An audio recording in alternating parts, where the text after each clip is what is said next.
This is Coffee with Kelly, a dynamic podcast that's dedicated to driving positive change in school safety. I'm your host, Ethan Woodman, Product Marketing Specialist for Crisis Go, and I'm joined by my esteemed colleague, Kelly Moore, Senior School Safety Specialist for Crisis Go. Our mission is to empower you with essential knowledge, tools, and inspiration required to foster a safer and more secure school environment. We hope this podcast will be the catalyst for transformation in your schools. Join us as we continue to dive into the world of school safety. Good morning, Kelly. Morning. You got me mid-gulp there. How are you this morning? You always try to stump me up before I hit record, so yeah. You always try to do something funny. Should I show the audience my latest innovation? Yes. Yes, you should, because you're so happy with this. I was so happy. If you have one of our first edition mugs, which is kind of that campfire style mug, I figured out that a Yeti lid fits perfectly in the mug. I'm trying to what size is this like a 4-inch Yeti lid? Something like that. I'm just taking a wild guess. The big lid. But yeah, it's a big lid. Yep. But just by happenstance this morning, I was pulling up my coffee mug and I had to move the Yeti lid out of the way to get it. And then I had both the Yeti lid and the coffee mug in my hands. And then it came to me, I'm like, wait a minute. What if? What if? And it was. The most important question in school safety. What That's right. if? That's right. You took my thunder. That's what I was transitioning to. What if I could put this lid in this mug? And a lot of what we do here at Crisis Go is a lot of what ifs, you know? What That's if we right. could do this? What if we could do that? Yeah, we talked about that in the last podcast, did we not? And a lot of it is we can. We can. So I always enjoy those conversations. Someone comes out to me and goes, "What if you did this?" Why don't you do it first? Yeah. You thought of it. Why don't you do it first? Yeah. We got an article? I think we have an article that is going to actually lead us into our conversation, right? Kind of goes along with that. The headline here reads, North Texas school districts look to technology to secure campuses as safety business booms. So it's actually really interesting as it talks about interviewing people at a recent school safety conference in Texas. And that was the last one we were at. It is. So we were actually there. So it was pretty interesting. We actually saw the people that they're talking about here. Yes. Yeah, pretty interesting stuff. It talks about a couple of things, but the first thing it talks about is using drones. Mm-hmm. And I think a lot of us, when you think about drones, you think about maybe like the outside perimeter drones or something. Mm-hmm. But this is actually talking about, they call it laptop-sized drones inside the building, that if they use the scenario of an active shooter and they say they deploy out of a box and like within 60 seconds they can resolve the situation. So they're attack drones. They're attack drones. I was trying to look for like what they attack with. Mm-hmm. Are they just like kamikazing it and just like I don't know, slam into the guy? I don't know. So yeah, so we talked about the arming of teachers and how right now that conversation is either have a firearm or nothing, right? Yeah. So we had that whole conversation about less lethal options. So I didn't sit and watch the demonstration with the drones. I did notice that they were interior drones as opposed to exterior drones. But I didn't see the technology that they would deploy there, whether they're actually sending the drones at the person So if they're just distraction, then okay, that buys you time, I guess, but that only takes one quick. I mean, even if the blades hit you, those blades are meant to break away. Mm. That's a very short-lived option. So there has to be something else that they're doing that is a little bit more long-term in the delay, whatever that means to you. So there's of course liability that goes along with that, right? But that's not really the issue here, I don't think. The issue is we still have problems locking doors. We still have problems getting the effort beforehand. A drone specifically, and I know they talk about different technology there. A drone specifically is a response tool. And I'm just as much or just as guilty as this mindset as most of us in this space are, is we talk way too much about active shooter. Yeah. And we've talked about it so much that many people believe that's all they have to prepare for. And I've always taken the position that, and one of the reasons I know that we have to do this and why I think it's a good idea to train for and provide for an active shooter response. Totally get it. My mindset there is if you can handle confidently, competently an active shooter response, you can handle anything. So if you're going to spend any time on anything, let's focus on that. The problem is then we get all of the ancillary associated traumas that come with that, and people get fatigue. And I think we're starting to see the fatigue in this Mm-hmm. conversation. But we have to look at where we're headed. And there's so much more that we can talk about than active shooter and preparing for active shooter. It's like obviously you want to prepare for the worst, but there's so much else happening on a daily basis that Mm. if we paid attention to that too, then you'd probably lessen the risk of the more worse events happening.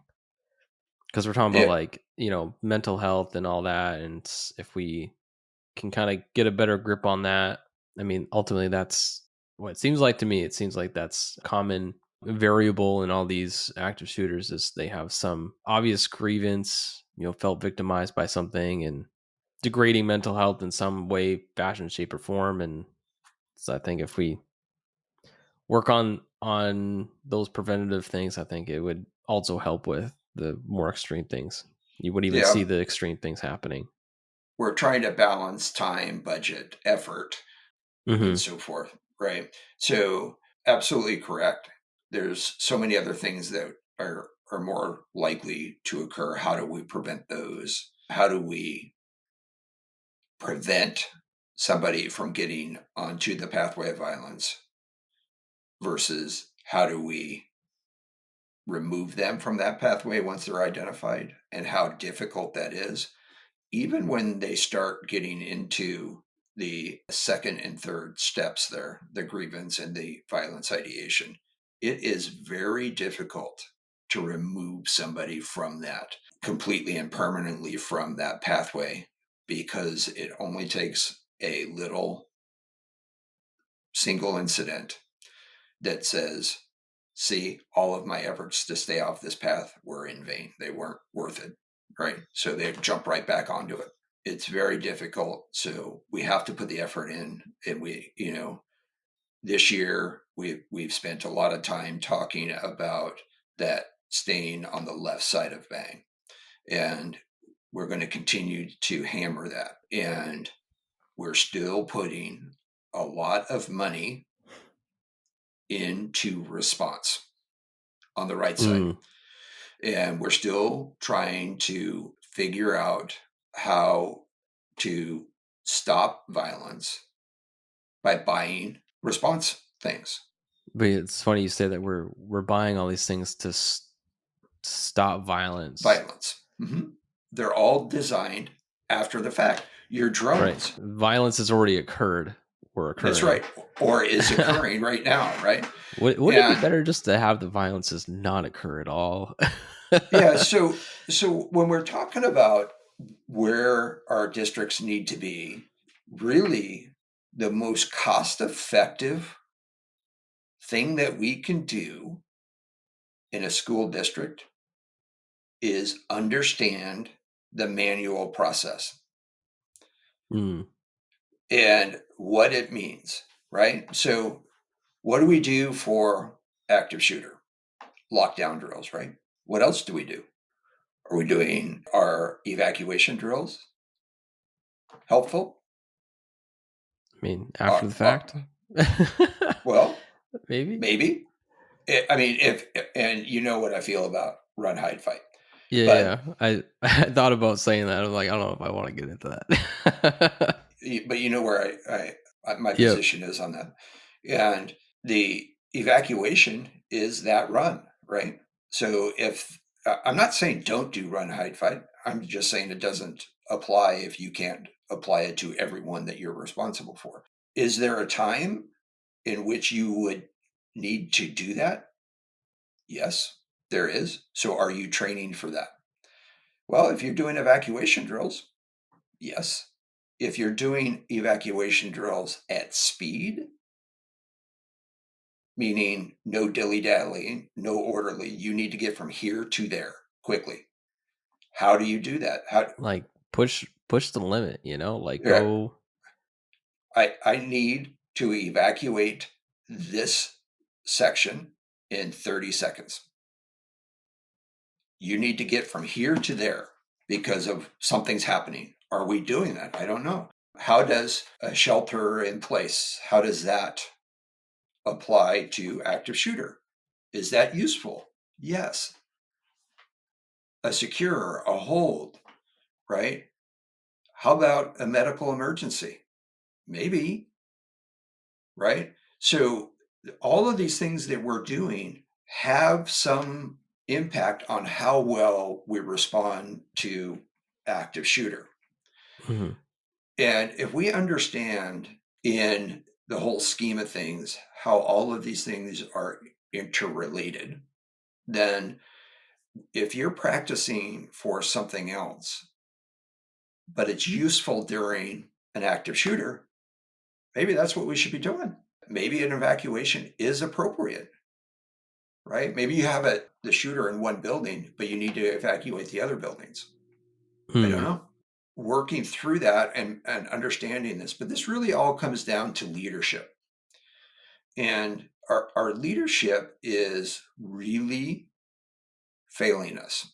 And our leadership is not holding people accountable. We talked about this in the last podcast a little bit about the builders and collectors of leaders and builders and collectors of solutions, technology solutions. And when we look at the builders, the leaders, they're building people who can act on their own, who can make decisions on their own. I understand that's against the comfort zone.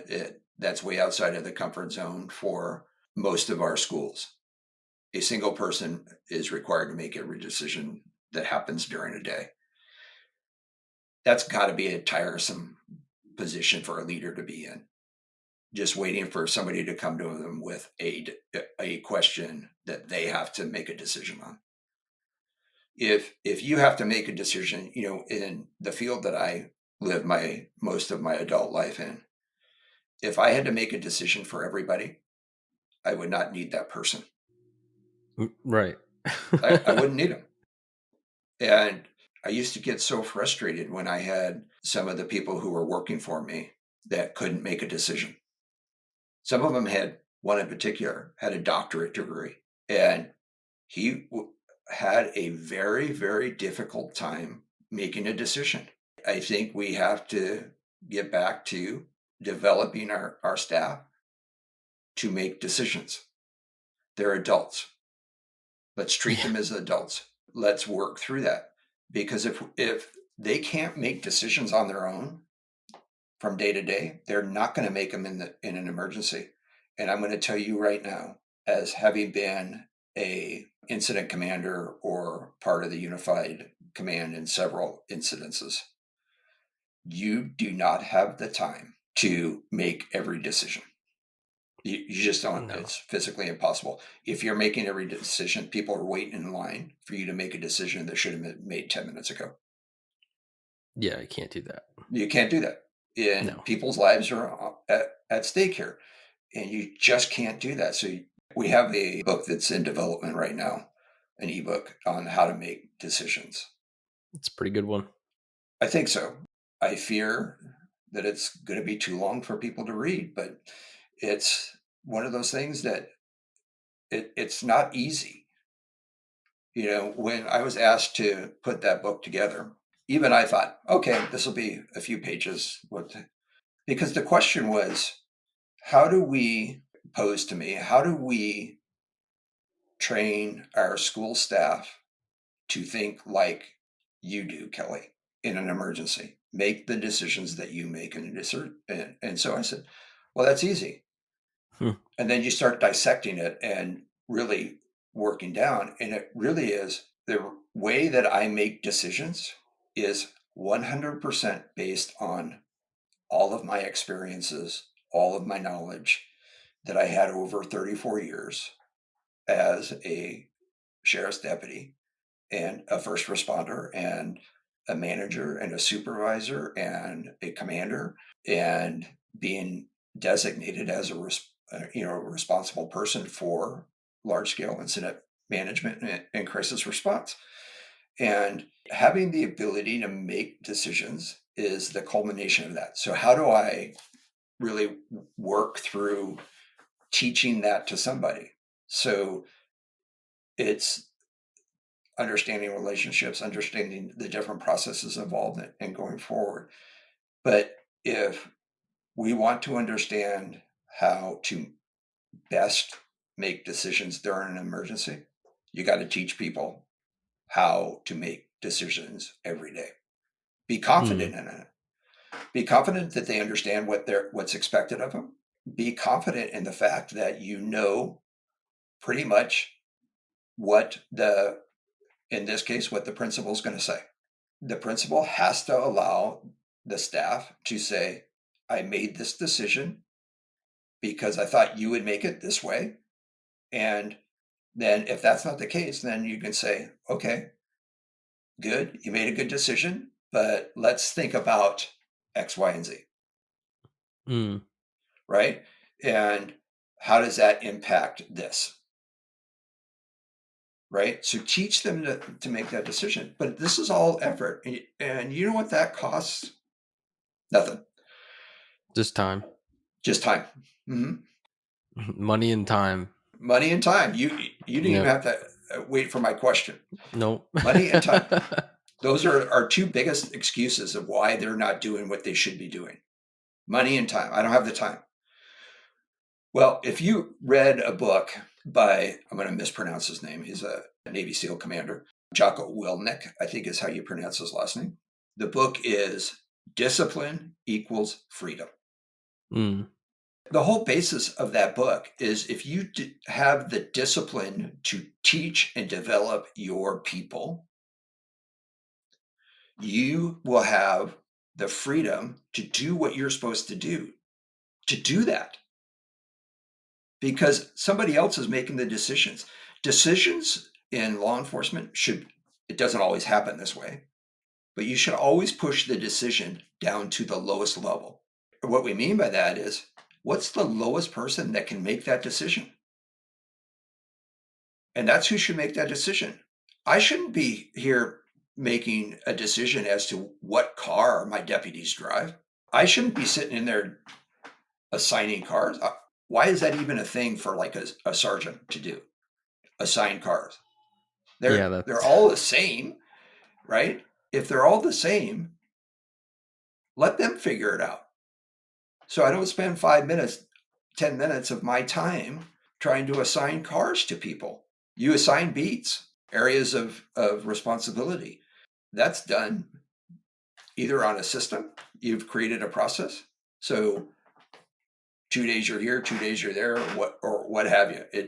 Whatever they want to, doesn't matter as long as I got somebody in each beat. If you want to have a process and you want to have it fair, we can sit down and discuss that. What's the decision? Well, then that's the process. And that process stays. I no longer have to make a decision about that because they made the decision that that was fair.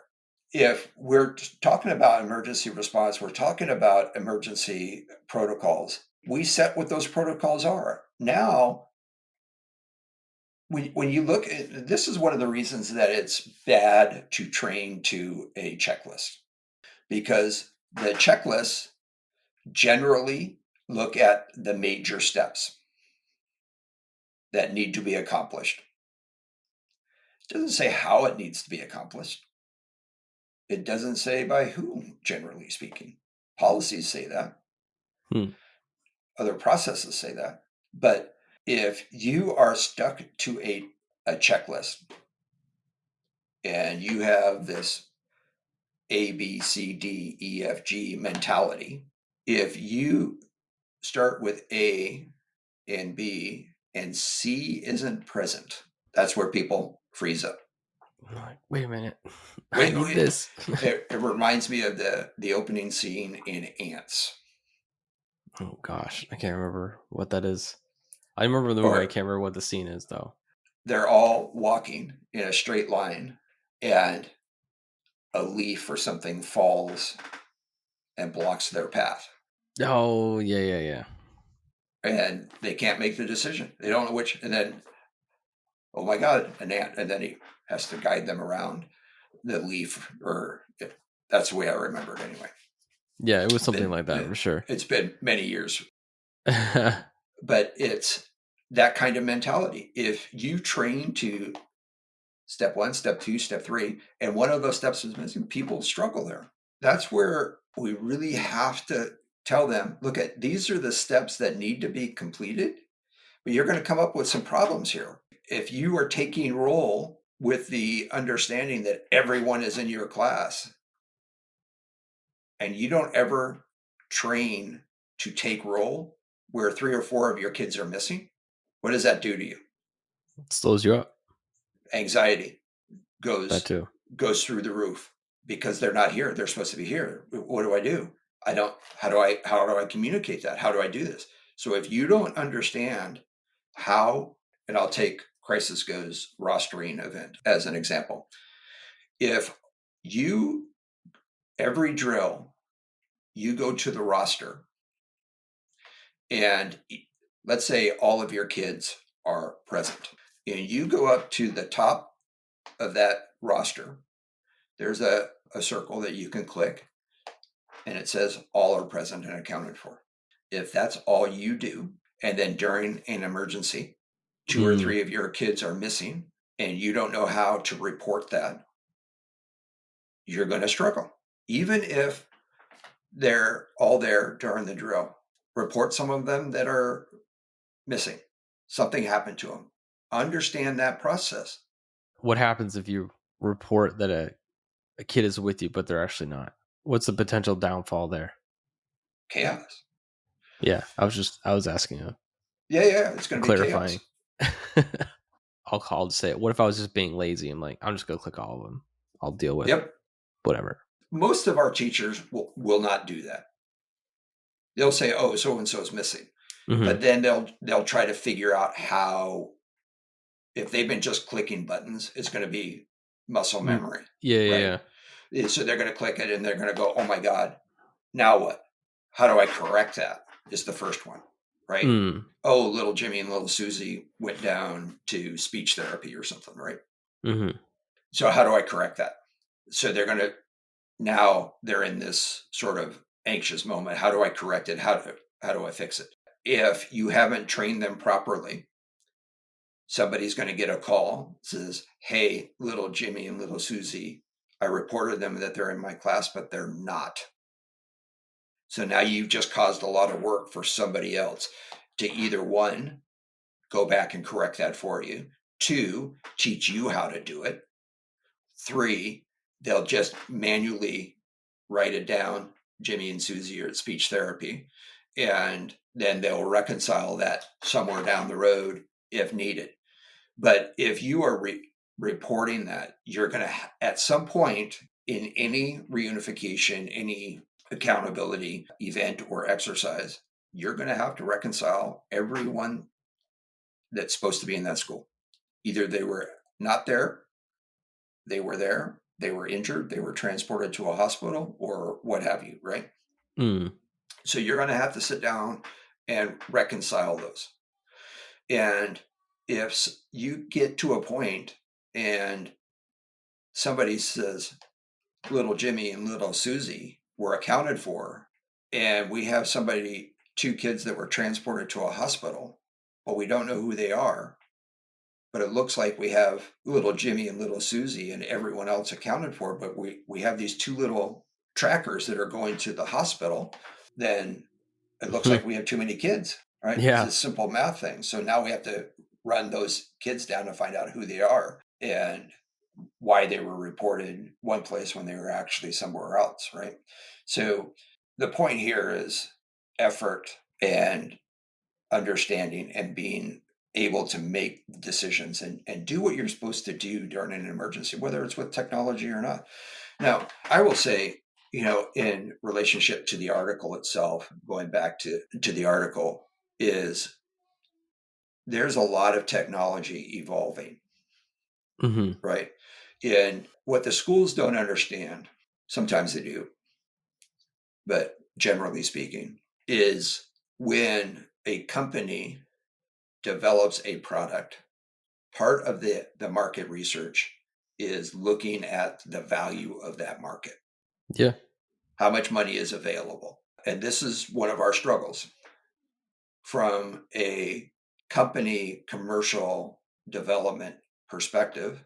The money that's available for school safety and security is tens, if not hundreds of billions of dollars. Yep. So that market evaluation says there's a boatload of money available. If you look at the schools, they say there's no money available. If we look at the politics, especially today, Mm. they're actually taking money away from the schools. Yet, right? Yeah, I don't want to get into the politics. I'm just saying that's Yeah. the conversation, is that they're taking money away from the schools. I've seen it in our Slack channel almost every week. This school district's going to be short $114 million due to feds, or $30 million or what have you, right? Mm-hmm. And you look at that and you go, okay, but we'll go back to what Kelly says whenever we talk about money, is there is a priority that's set by how you spend your money. No matter how much you have, That's right. school safety should be number one. School safety You can't just say is, it's number one and then do something different. That's not how that works. you can show a priority by effort Mm. and making sure you're holding your staff accountable to the standards that have been set. You can't show a priority by saying, we can't do it because we have no time or money. Because frankly, the emergency, and I've said this before, and I won't go into it in any depth today, but the emergency doesn't care whether Nope. you're prepared, whether you spent the money or not. And if whatever that emergency is, if there's an expectation that you should have done something by standard, by expectation, by mandate, by whatever, and you chose not to do it, some would argue that's negligence, which would, generally speaking, negate any immunity that you would have. So, pay me now or pay me later type mentality, and people are rolling the dice. Except for they're rolling the dice with your kids as the ante, Yeah. right? I think, and So, we talked about this before, but like I think a lot of parents are starting to like.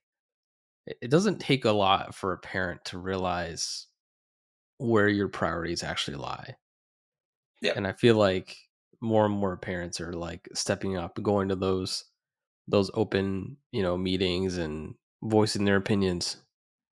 right? So it's not something you can hide real easily. It's pretty apparent. Yeah. So for many years, law enforcement was the target of bashing. Yeah. And like we've said before, you know, if somebody walked up to me 25 years ago, 30 years ago, and said, Kelly, I'm kind of lost here. I don't know what profession I should get into. I'd have a conversation, and I'd probably recommend, have you thought about law enforcement? It was a great job for me, all the way up to almost the very end. I had a fantastic time. I was very lucky in my assignments. I was able to do just about everything I ever wanted to do in law enforcement.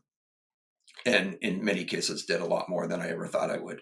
In that last 5 to 10 years, I would not have recommended it because Hmm. the politicians, the community, where they were starting to target law enforcement. They're still targeting law enforcement to a great deal. But I can tell you this, the schools are starting to lose the trust of the community. I see it coming. I had this discussion with our good friend Andy Arnold yesterday that we're starting to see the trust that the community had in our schools dissolve. Oh And yeah. when you start losing trust, careers start getting decided negatively impacted. School boards don't get the funding they need. They don't get the donations. They don't get the cooperation. They don't get the bonds. There's lots of things. And I will tell you, while most of our school board members are very well intentioned, many of them are using it as a stepping stone to further their political aspirations. And they need some sort of political assignment or election or a victory to start validating and getting some legitimacy to their campaign for a county seat, a state representative, a federal, national representation of some sort.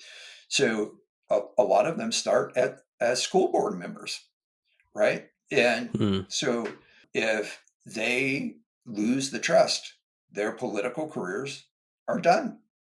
If you start losing the trust and you're the superintendent, your political career is done. Your aspirations to go on to bigger and better schools are done. If we're going to lose the trust, then you're not going to get the money. You're not going to, and part of that is keeping our kids safe. And this goes back to the conversation that we had with Jason Stoddard. Is more and more people. I shared a story with you just before this podcast about a. I didn't watch it yet. Oh, that's okay. It's about a kid who was essentially groomed, a male student who was essentially groomed by the drama teacher, a female teacher, educator, and felt like he was forced into this relationship with her. And now he's being ostracized because he's a male victim, and she was a female perpetrator. Wow. When that stuff starts making the news, then we start losing the trust of our communities. When the school districts overstep the parenting aspects and how kids are raised, you're going to start losing the trust of the community. And I know you will be able to answer this question, so I'm going to ask it. Oh boy. What is, what's that? Hopefully I can actually answer it. Now I'm wondering. You should be able to. What is likely the number one indicator that schools, public schools, are losing the trust of the community? This is me thinking too much because now I'm thinking about like all the things. Yeah, you don't think too much.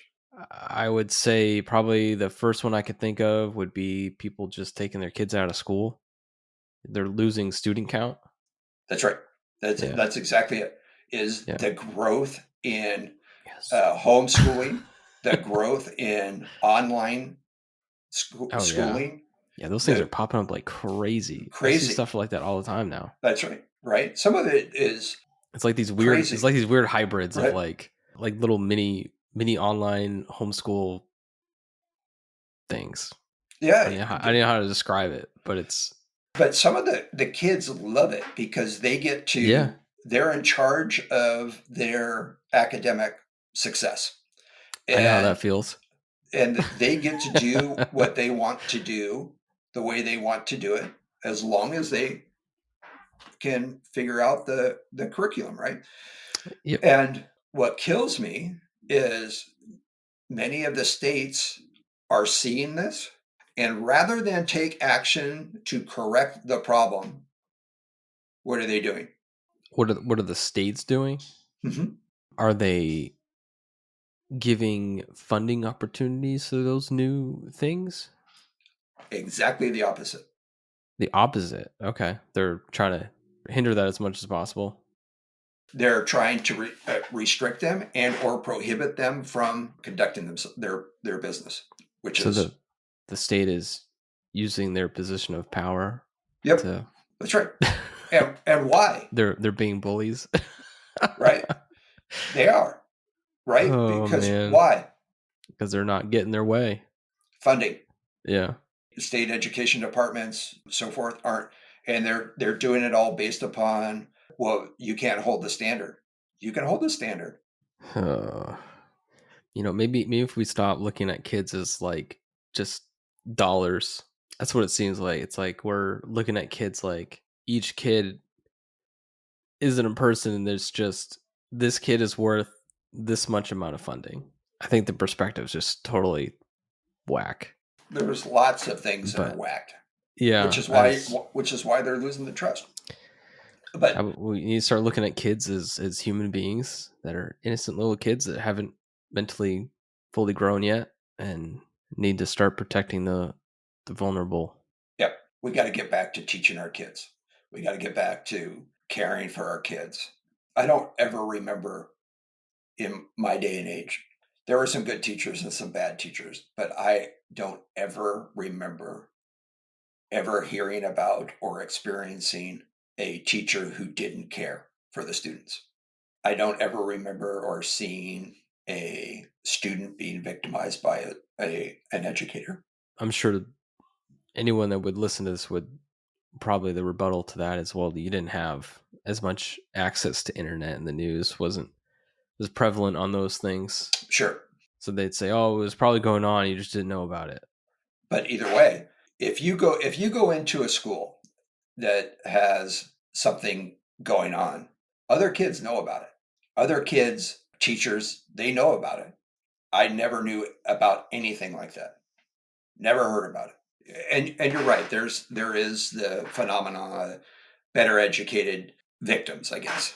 There's better ways to report it. There's more ways to report it. There's less. It's still stigmatized, but there's less stigma attached to it, and so forth. So it's crazy. And when we start looking at losing the trust, and we start looking at meeting the expectations of our community, let's start with the basic stuff, right? And that goes for school safety and security. There is so much we can do without putting drones into our hallways. Obviously I'm a fan of like what can we do next? Like, it's Sure. drones are cool, right? Yeah. It's like you're trying to build the roof of your house before you've done the foundation. You can't. That doesn't work. Like you need to when you build a house, you need to do it in steps. That's right. And Yeah. it's like I feel like people are building the parts out of order. Well, they are, and but that's why we're focusing so much on moving everything to the left, Yeah. right? Is to the prevention. A lot of what we've talked about is shifting from response to prevention. I'm not saying there's not a place for drones, but you have to have everything else in place first. Yeah. There are so many other things that we should be spending our money on other than putting drones, attack drones. I don't know how else to describe them, if they're neutralizing the target at some point, engaging the target at Yeah. some point. Yeah. I don't know what else it could be, but I'll have to do the research, so I'm not too ignorant there. But the fact is there's so much we should be doing long before that's even a thought. Oh, yeah. Let's just say they're $1,000. In order to meet their goal, you have to have 4 or 5 of them per school. And there's so much that happens when what? You deploy them, what happens next, right? Ask those questions. How do you notify? How do you manage that incident? How do you keep the rest of the kids safe? How do you know that is neutralized? How can the perpetrator, how can they defeat that system? Role play it a little bit. Right? And if you look at my newest incident timeline, we put products in position where they are placed in the timeline of start to finish, right? Panic buttons, a lot of the alerting training that's going on puts the alerts on the right side. A lot of the training puts reunification on the right side. Drones would certainly be on the right side. Gun detection is on the left. Shot detection is on the right. Understanding that timeline and where these technology solutions sit is super important to where you place your money and you place your priorities. We should have done a seesaw diagram, or just like a scale. Like, if you have more of your solutions on the right side, you're not balanced. Yeah. And then it's like, if you go this way, at least if you're balanced, it's pretty good. But I feel like even if you had the scale going a little bit like this, your left side was Well, I will tell heavier you, than the right, then maybe yeah. that might be a good place. I don't know. Yeah, But but you at bring up least a good point, right? at least balanced, At least balance. We're trying to look at balance, right? We're trying to look at budget balance. Where are you spending your money to do this? How can we get the most bang for the buck? And there's all these little different balances. Without really thinking about it further, you're probably right. If you're going to be out of balance, be out of balance on the prevention side. And the reason I say that is because the way you respond is pretty universal. Can we have better outcomes with better response? Yes. But I will tell you that if you're putting your efforts and money into the left side, the identification, the prevention, the mitigation, intervention, all of those things in every aspect of your safety plan, you will be much better prepared to respond if something on the left side fails. I am not against panic buttons. I am against the companies that market the panic buttons as a solution to your safety issues.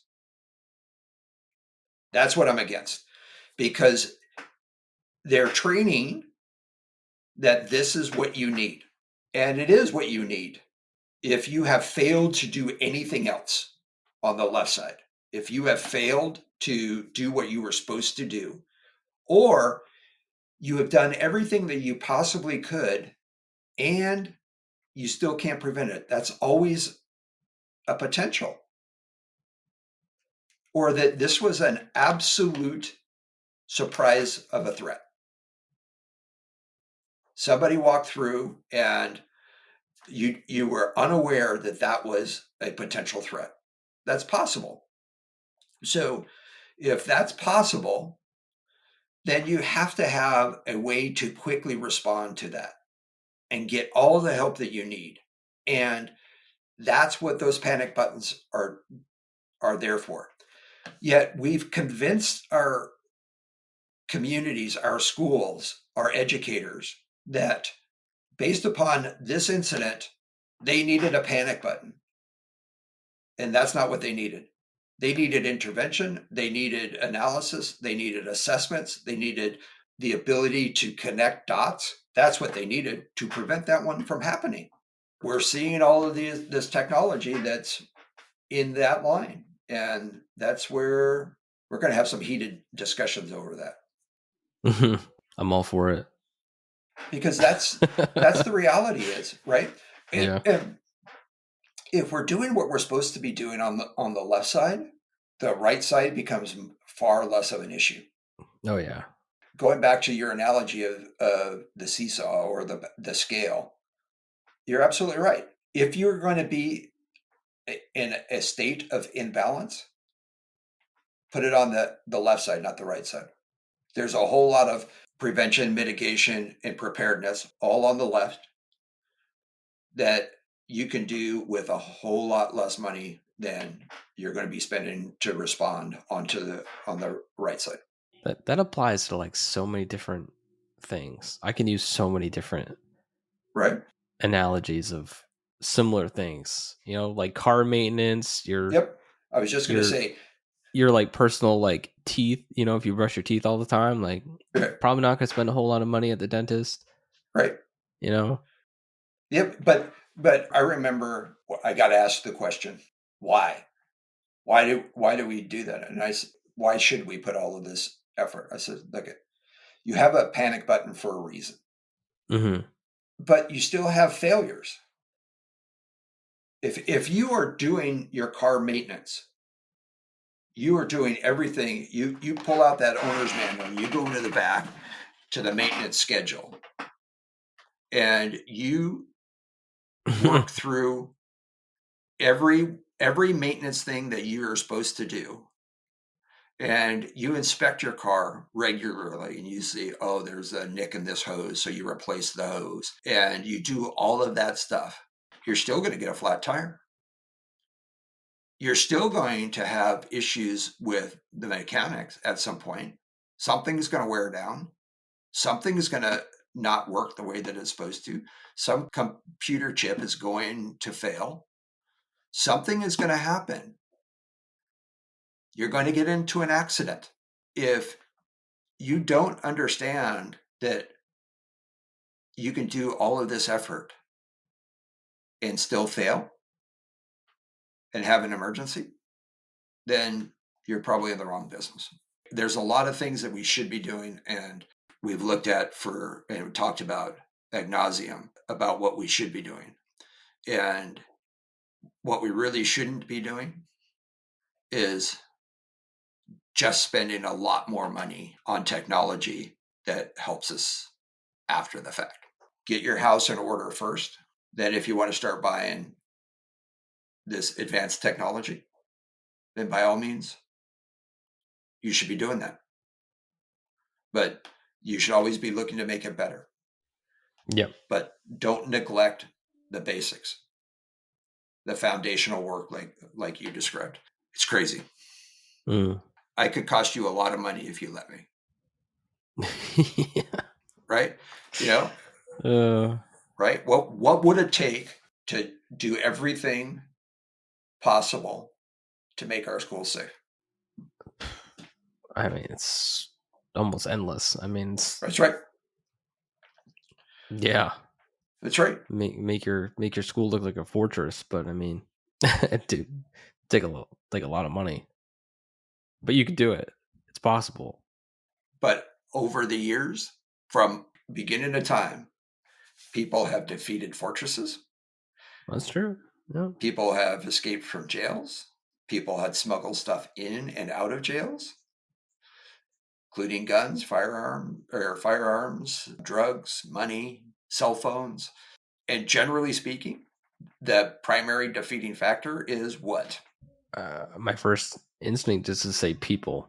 It is. That's exactly what it is.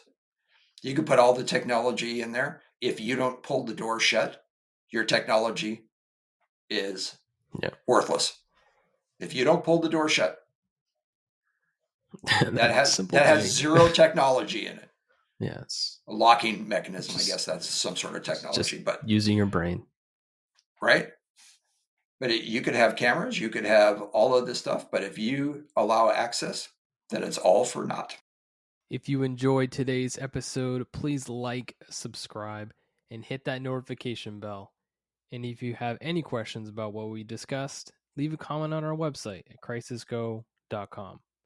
Thank you for joining us today, and we'll see you next time on Coffee with Kelly, a discussion on school safety.